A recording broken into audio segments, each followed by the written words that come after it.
So I think we can start. So, though it is true that Sri Aurobindo, it's a kind of Vedanta, if you want to put it like that.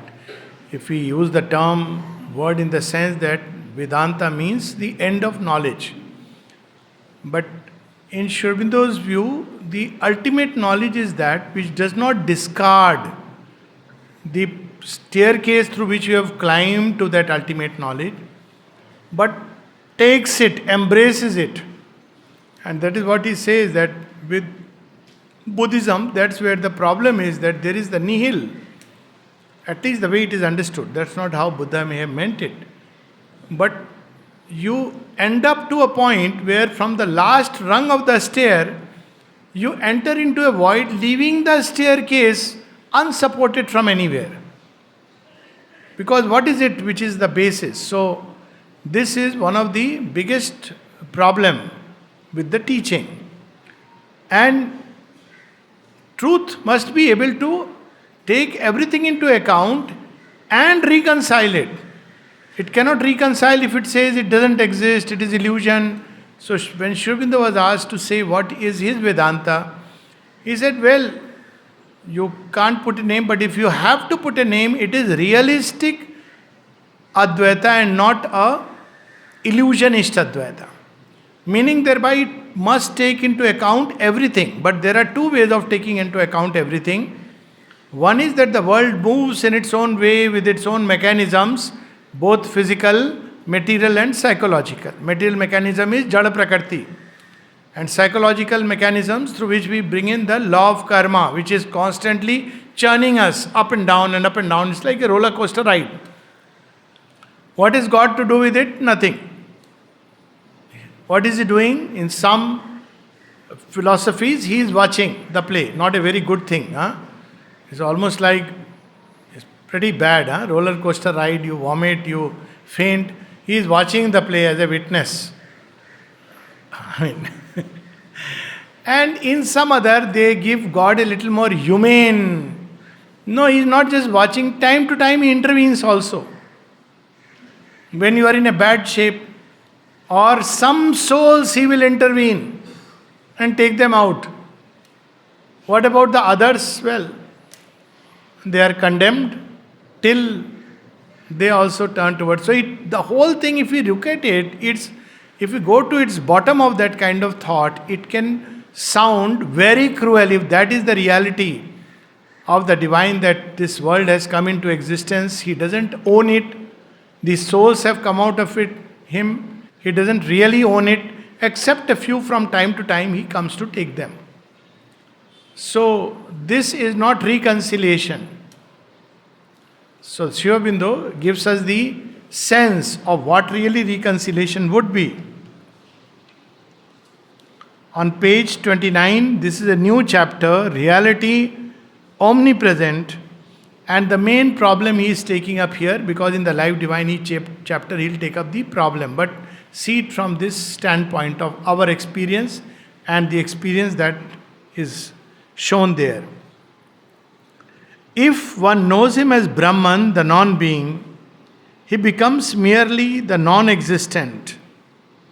If one knows that Brahman is, then is he known as the real, in a sense, Taittiriya Upanishad. Now this, to understand it in a very simple way, he becomes non-existent. So in a very interesting way, Sri Aurobindo at one place says, well, those who are seeking after nirvana, so when you reach there, they don't realize there will be nobody to celebrate that you have reached nirvana, because there is no more, the ego self is gone.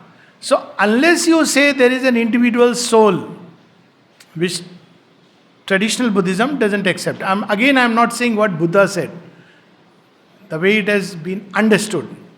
So there is no I, so who gets nirvana and who benefits from it and who really experiences nirvana? And the mother put it with an even more subtle sense of humor. She says, well, if God wanted only nirvana, there would have been only nirvana, nothing else. There would have been no creation.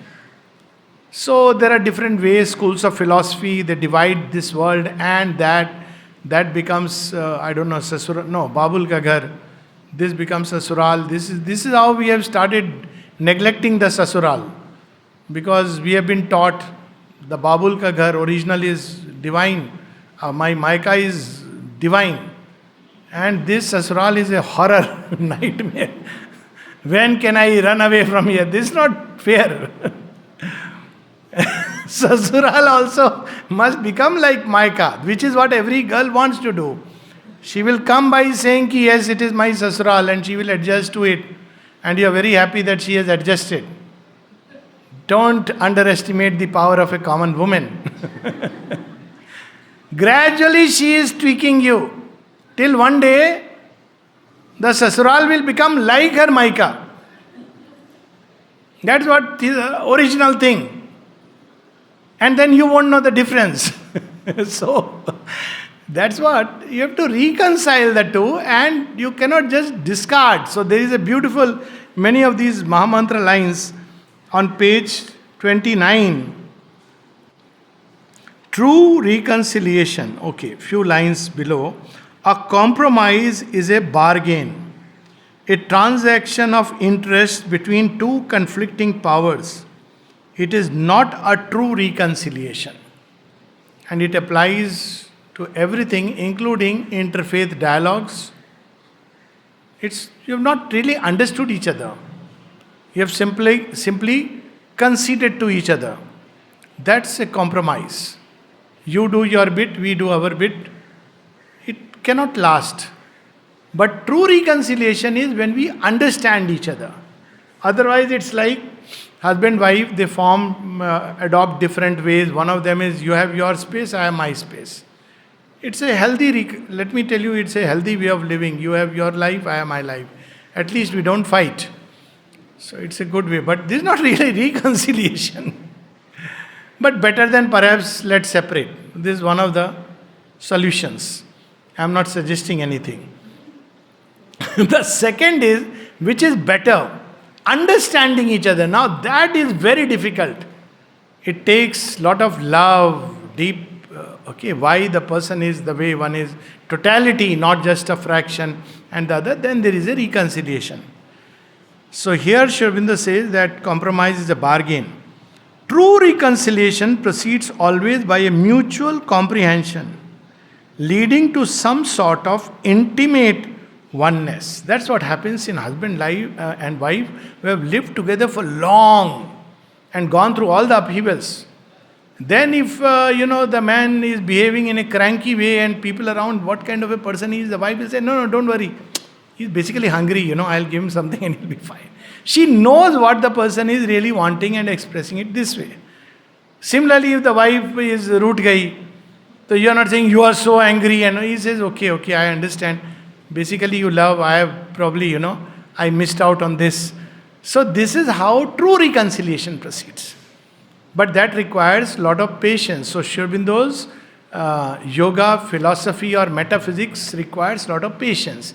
If we are looking for a hurried, one-sided solution, it will not be there. So he says, where we have to reach? Page 29, last line. We have found already in the cosmic consciousness a meeting place where matter becomes real to spirit, spirit becomes real to matter. How does that happen?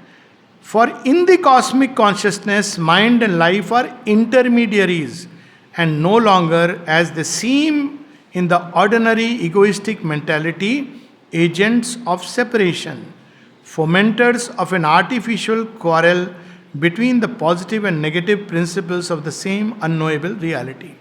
Normally, when we talk about life, we understand life as it is in matter. Mind as it is in matter. So, mind is same with brain. Life is same with heartbeat and heart and the lungs. It is essentially matter. And matter is ultimately jad. Life has emerged randomly. Consciousness has emerged as a freak phenomena. So, there is no link between material jad prakriti and that supreme reality. But when we enter the cosmic consciousness, then we realize that there are ranges and planes of consciousness. This was the complete system of the Vedic rishis. One of that was there are different loks, and there are loka beyond material lok. Bhulok, Bhuarlok, Swarlok, Om Bhur Bhuva Swa. That's how it goes. Maharlok and Brahmalok, all the loks, then Alok, no lok. I mean, you can't name. No, I mean, per lok, okay. Per lok. So we had all this system.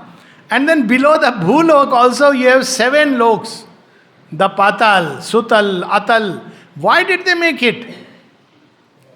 If realizing God was the only thing, what was the point of this description? Because they knew the ladder through which consciousness climbs. So they knew, that's why the Gita puts very interestingly, the knower of Brahman does not disturb those who do not know. Meaning thereby, the knower of Brahman will not tell somebody, you know what, God is ultimate reality, all this nonsense that you are doing. When someone went to Swami Vivekananda, I want to renounce. So Swami Vivekananda didn't say, oh, so nice. Oh, at 20 you want to renounce, what a wonderful thing. One more sannyasi awaken, nothing. He said, what do you have that you want to renounce? He started questioning. He said, go earn 1 lakh rupees, then you come back and say that I want to renounce. So you see, there are stairs through which one has to climb, which world experience gives you. That's how we become ripe. And if we miss out, that way this mother has organized this place such a wonderful way. You will have all the world's experiences. You can't jump. It's the beauty the way this place is organized. But usually you have this jad and then you meditate and you will realize that you miss out on all this staircase which so elaborately the Vedic rishis had mapped out, and Sri Aurobindo even more. So that if somebody is on step 1, you don't tell the person jump to step 5. Everybody wants to know how to go within, how to meditate. So first thing is, do your work well, with full concentration. Don't do it for any outer reward. See how Shri Krishna leads so beautifully. He doesn't teach a technique of meditation. Passingly mentions that, Nasika Agra. Why? Because if you do all that he has said, meditation will become your natural poise. That's the beauty. And today we have courses on meditation. Shri Krishna, he did not charge money, so we think a book is available readily, Gita Press, Gorakhpur, even easier, cheaper. But that contains the secret. That I am leading you, but you have to go through the battle of life. You can't run away from it because there are conditions, there are steps. So he says cosmic consciousness reconciles them.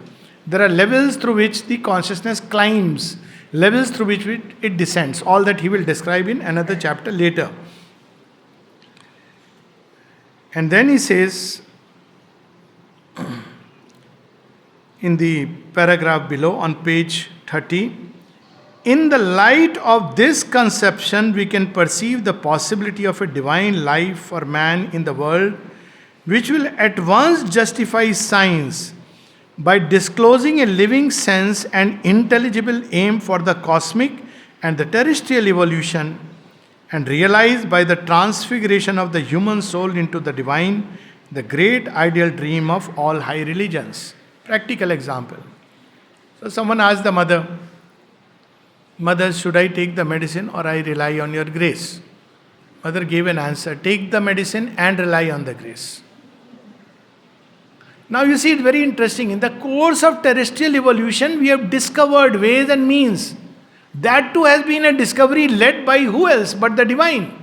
Intuitively opening the mind here and the heart here, and suddenly you discover a jadi booty, then the activity. It's a long process. And that discovery helps. It has a dravya guna. That dravya guna helps the material substance. Of course, if you can completely open to the divine, it can do everything.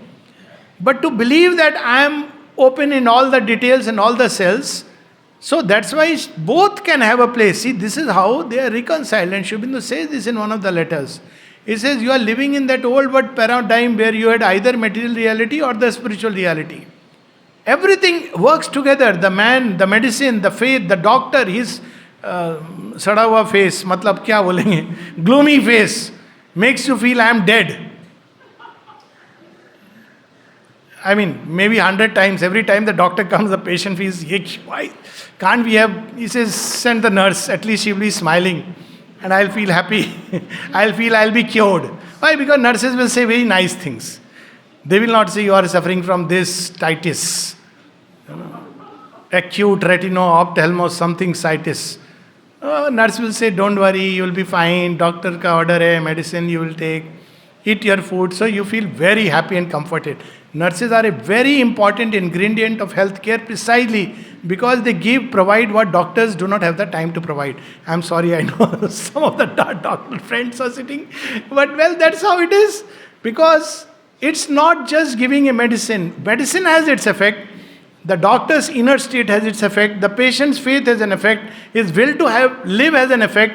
Destiny operating through complex mechanism has an effect. Above all, the divine grace and its sanction. So when we join these together, then it becomes one single. And we often say, "Arey, your karma, poor fellow. He is suffering." And then to tell you had a heart attack because of your karma. You had an accident, not because the lorry fellow was unconscious, because your bad karma. Now imagine. Lorry fellow is scot-free. He hit you, but it's your karma. This is a very summary way of understanding. Sri Aurobindo does not deal with that kind of thing. He gives us the full truth. So he says, then only we can have. And then the question comes, what then of that silent self, inactive, pure, self-existent, self-enjoying, which presented itself to us as the abiding justification of the ascetic? That is also true. That I am neither this nor that, neither mother nor father nor friend, philosopher, guide, nothing. I am Shivoham, Sachidananda. He says, yes, that is also true experience. He himself has had all these experiences. So what about that? Isn't that the highest? Highest is that which can reconcile the lowest. That's how the Isha Upanishad describes the highest.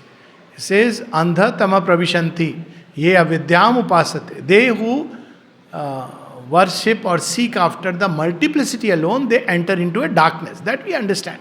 Multiplicity, tu, main, tu, then it turns into tu, main, because division. Okay? Or we enter into a confusing unity. No, we are all same. Hindi chini bhai. So that is another kind of idiocy. We have forgotten everything else in between. Between this unity and the multiplicity, there are many players. You have to recognize them. That's how unity is true. After many stairs you climb toward the unity. One can experience unity at life, at mind level, all these levels. Cosmic unity and beyond that in the transcendence. So he says that how are we to reconcile? Here also harmony and not irreconcilable opposition must be the illuminative truth. If the ascetic says, what have I got to do with it? There is no father, no mother, no India, no. That's why Sri Aurobindo says, God laughed thrice at Shankara. And one of the stories, how he took sannyas. He took sannyas because his mother wouldn't allow. And the system was, you have to take permission from parents and go for sannyas. So he, some toy crocodile or I don't know, can't be real crocodile. Some toy crocodile, God himself, oh, mama, I am caught by the crocodile. Hurry, what happened? She was very attached. He said, no, I won't give. He says, see, I am going to die. At least now you tell me you take sannyas before I die. Poor lady says, okay. You can be a sannyasi because anyway she thinks he is going to die. Then he comes out and says, you have given the permission, now I go. But look at it, things are not as simple as that. When she dies, he comes all the way to give Agni to his mother. He doesn't say that I have no mother, I have no father. He comes back and gives Agni. This is a documented story. And that's why his knowledge is incomplete till he has learnt about Grahasti. That's why Mandan Mishra's wife, he says, no, you don't know Brahman yet. He says, of course, I have beaten your husband. He says, yeah, husband anybody can beat. You should take the challenge of the wife. I know something which you don't know. What is it that I don't know? I know the Brahman. Yes, but do you know how Brahman operates between husband and wife? She said, she cannot imagine. He said, okay, I really don't know, I admit, but I'll find out. So it seems he enters into a Raja's body, Parkaya Pravesh, for 1 month. He experiences what this worldly life is, then comes back and then ultimately he writes Saundara Lahari and all these things. because he discovered the divine mother aspect, that feminine. So there is this totality of the world which one has to take into account. One cannot close the eyes and discard this entire thing as this is illusion. So he is reminding us that. And then he brings something very beautiful, very powerful, that they are one Brahman in two aspects, page 31. Positive and negative, and each is necessary to the other. It is out of the silence that the word which creates the worlds forever proceeds. For the word expresses that which is self hidden in the silence. Who is greater, Vyas or Mahabharata? Are they different? Vyas will say, all these characters, they were inside me. In the cosmic consciousness, that is the experience. That the Duryodhan and Bhima are inside me. It can be very unnerving experience. You have to put them in the right place, because if you don't do that, there will be chaos. Initially, many people go into chaos. That's why they say can't change nature, because the moment if one bursts into the cosmic consciousness without preparation, one discovered that that Duryodhana I saw outside in others, I have that ambitious fellow inside.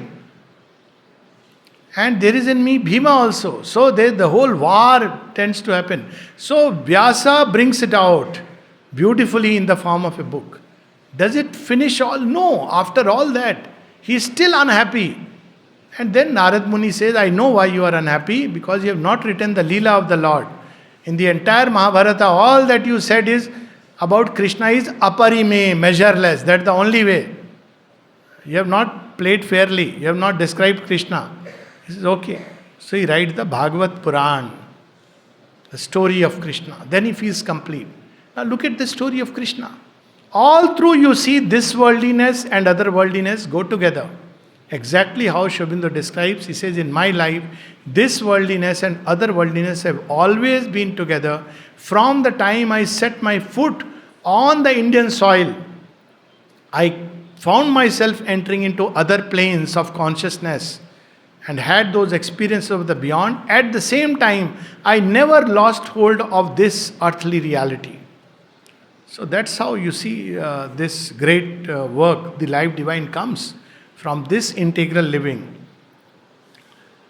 So he says, page 31, man too becomes perfect only when he has found within himself that absolute calm and passivity of the Brahman, and supports by it with the same divine tolerance and the same divine bliss a free and inexhaustible activity.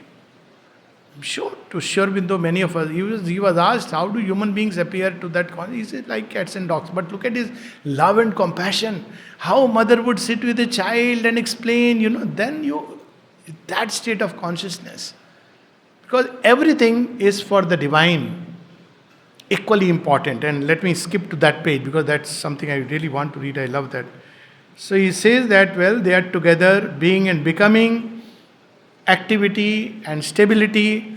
So traditional yoga seeks for the stable basis of this movement. So out of Prakriti it goes into Shiva.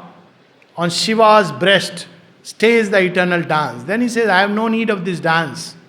Shiva is enough for me. But if Shiva throws us out, that's how that story of Shringi Rishi. I don't need Prakriti. I don't need Parvati. Parvati says, okay, I am withdrawing myself from you. And he collapses because there is nothing. So through Prakriti we move towards Purusha, and having found him, we find the great union. So method of Vedanta and the aim of the Tantra, that's the whole basis of yoga, and this is the metaphysics for that. So beautiful. On page 33, pure being is the affirmation by the unknowable of itself as the free base of all cosmic existence. He is the Ishvara, pure being. He is the one who dharan karta. That stable, last, beyond it you cannot go anywhere. He is pure being. There is nothing which is mixed there. Then what about non-being? We give the name of non-being to a contrary affirmation of its freedom from all cosmic existence. So pure being upholds the cosmic existence. He is the Ishvara who holds all creatures. Non-being is free from all cosmic existence. They are not two. They are two poises of one reality. It's like when I'm working and this. But there are moments when you withdraw into the inner silence, then all this is. They are one in two poises. That phrase will come again and again. Being is becoming. We have made a difference between creation and the creator. But they are one reality. Yes, creator can transcend creation. Vyas is always greater than all his writings. But Vyas cannot disown his writings because we'll ask him, why did you have Draupadi Chirharan? Vyas cannot say, I am done with it. Vyas has to justify. He will say, you know what, I have to write a perfect epic. So, Draupadi Chirharan ensured that the Kauravas will be finished. I'm sorry, Vyas doesn't speak of Draupadi Chirharan in Vyas Mahabharata, but nevertheless, let's take the Mahabharata, whoever. This is important. Because that's what we see in Sri Aurobindo's Dream Dialogue, Nirodha, that beautiful book, where he speaks to Sri Aurobindo. He says, why did you allow something like Draupadi Chirharan? And he says, you see, it is that which tilted the balance of dharma definitely in the favor of the Pandavas. And the Kurus were destined to be destroyed from that moment on. So you see, there are mysteries. So he says you have to read it in completeness.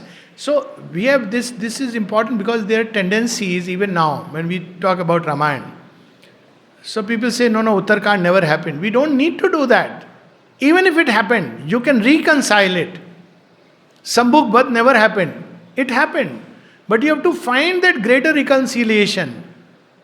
We can't say this, all this is, you have to understand. That's how understanding is. Understanding doesn't come by discarding, whitewashing. But understanding equally doesn't come, we say it is there, but see how bad it is.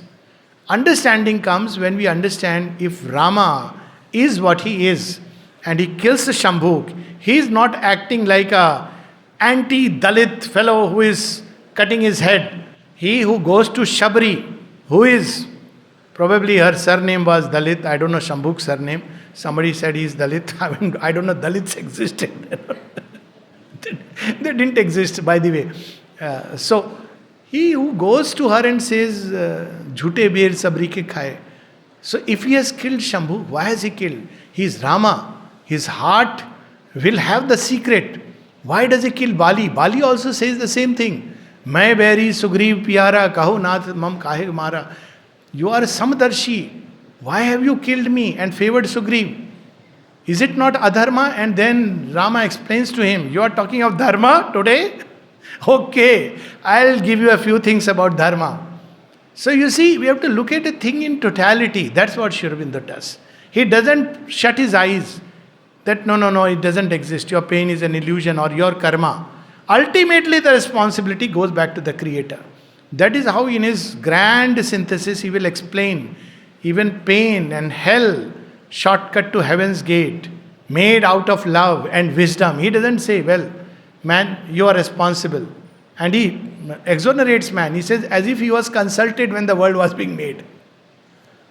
So, this is where we see that how he, both are two aspects of one truth. Non-being permits the being, even as the silence permits the activity. But this simultaneous negation and affirmation, not mutually destructive, but complementary to each other like all contraries, the simultaneous awareness of conscious self-being as a reality and the unknowable beyond as the same reality, become realizable to the awakened human soul. If two people have to be in perfect harmony, make it a rule. One will speak, the other will be silent. That will make a good combination. Okay, so you can find one basis of harmony. If both are speaking, it won't work. If both are silent, it won't work. Okay, so there is the one who is in that ultimate highest poise, the second who is manifesting. See the Mother and Sri Aurobindo ideal. What does the mother say? Without him, I exist not. Without me, he is unmanifest. For everything, she would go back to say, Lord, Lord. Whatever is given to her, she will place at his feet. Lord. And Sri Aurobindo, whatever the mother has said, after that he would not change. Sometimes somebody said, Sri Aurobindo had sanctioned something, it seems, and then he said, but sir, the mother has said this. Oh, mother has said this, then that is the final. That is the final. That's the basis of harmony. That is supreme rest and supreme force coming together as one. And then he gives that example, which I love. Thus was it possible for the Buddha to attain the state of nirvana and yet act puissantly in the world, impersonal in his inner consciousness. In his action, the most powerful personality that we know of as having lived and produced results upon earth. He admits that. The most powerful personality. And yet impersonal nirvana. He never said they are irreconcilable. In fact, at one place he says the yogin is a far greater creator. We don't realize because he can work with an inexhaustible energy and that truth guidance which is not accessible ordinarily. And on page 34, we recognize then that it is possible for the consciousness in the individual to enter into a state in which relative existence appears to be dissolved and even self seems to be an inadequate conception. That's what the Buddha experiences there in Savitri in great detail, pursuit of the unknowable. But then he adds, it is possible to pass into a silence beyond the silence, but this is not the whole of our ultimate experience, nor the single and all excluding truth.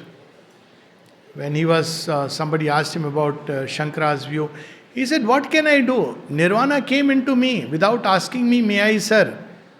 But then, after experiencing that all this world was floating like a cinema and quivering and vanishing, what can I do if a new consciousness began to fill it?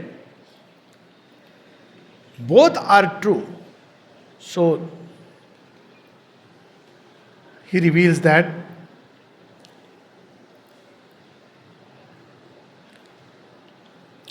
this possibility of an entire motionless impersonality and void calm within, doing outwardly the works of the eternal verities, love, truth, and righteousness, was perhaps the real gist of the Buddha's teaching. The superiority to ego and to the chain of personal workings and to the identification with mutable form and idea, not the petty ideal of an escape from the trouble and suffering of the physical birth, which is what we have made it out to be. Beyond the ego, to live in that self and then to act in the world. But very few can understand this. Mother's friend, what was the name, I think, Alexandra David Neal, when she came to ashram, she met the mother.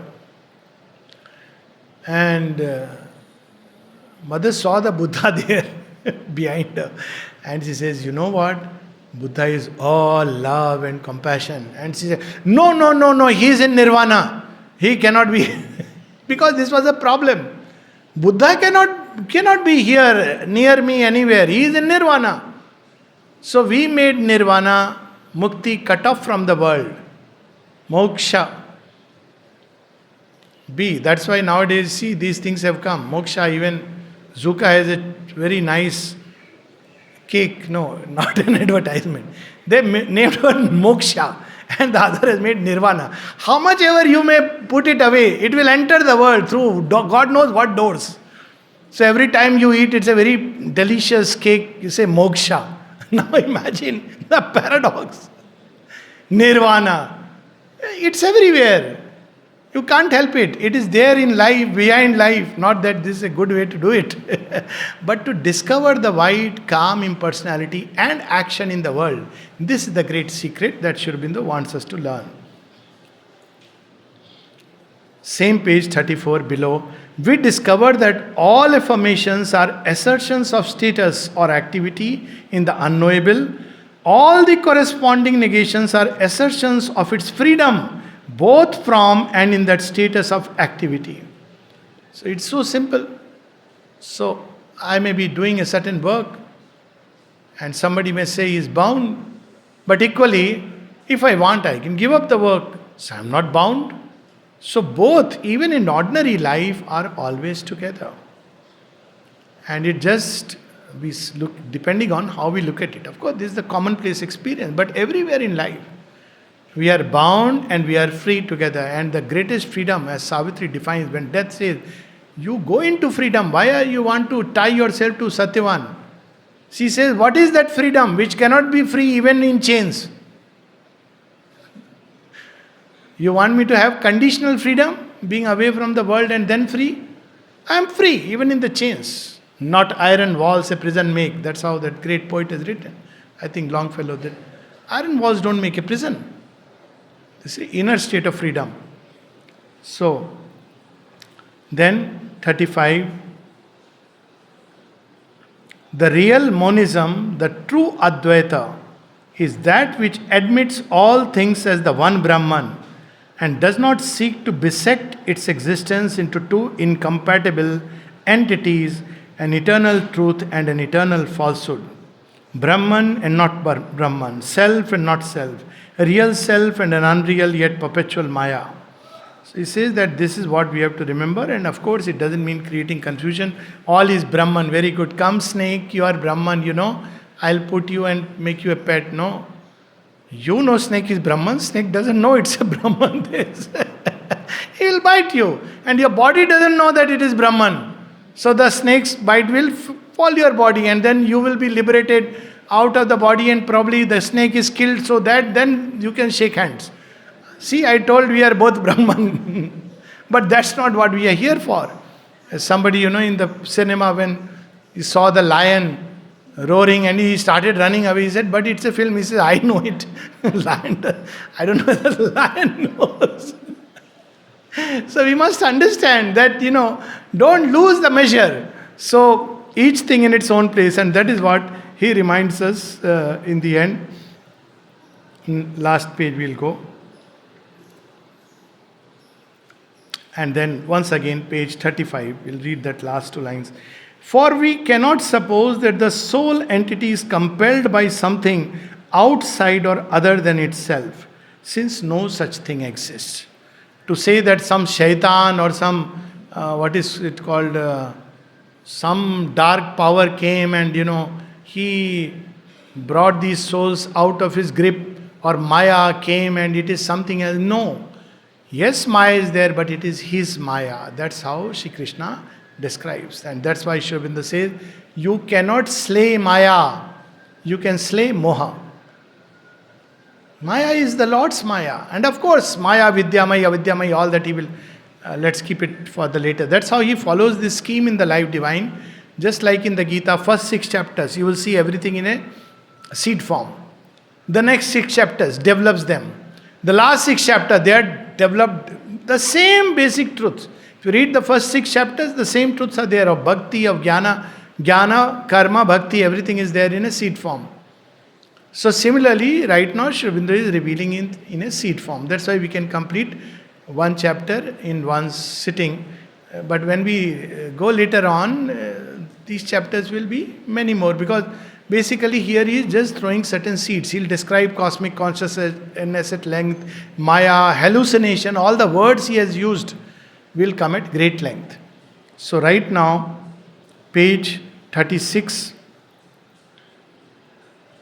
If then the world is a dream or an illusion or a mistake, it is a dream originated and willed by the self in its totality. And not only originated and willed, but supported and perpetually entertained. He's not passing the buck to us. You may say that it's a dream and a bad dream, yes, but origin will be the one self. Why it is, what it is, whether our values are assessing it correctly or wrong, that he will explain in the chapters to come. But we can't say that because this dream is not to my liking, so we want to make God, he must be excused. After all, he is God.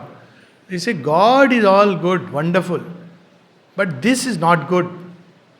And therefore we must leave this and go to Him.